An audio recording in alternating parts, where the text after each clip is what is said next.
Bonjour, bienvenue au Présage, le premier restaurant solaire d'Europe. Donc c'est un concept que nous avons développé et où on cuisine grâce à l'énergie locale qui à Marseille est abondante à souhait. Donc voilà, on concentre la lumière avec le grand miroir que vous voyez derrière pour alimenter un fourneau et cuire évidemment des produits locaux de saison en circuit court pour pouvoir régaler nos convives et leur faire goûter ce qu'on appelle le futur délicieux.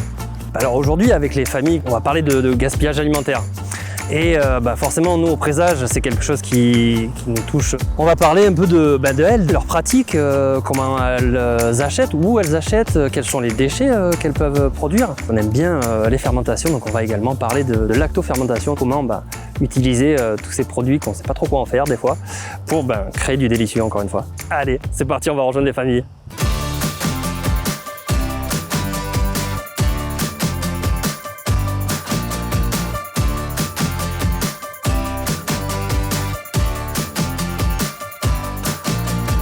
Alors déjà, une astuce, parce que moi, mon souci, on va dire, c'était le gras des viandes. On nous a expliqué qu'on pouvait en faire des gratons.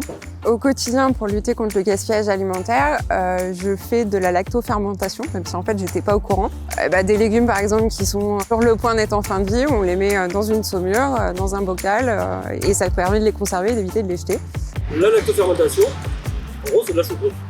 Ça rend le truc un peu acide. Et en fait, on les appelle lactiques parce qu'historiquement, on les a analysés et découverts dans les produits laitiers.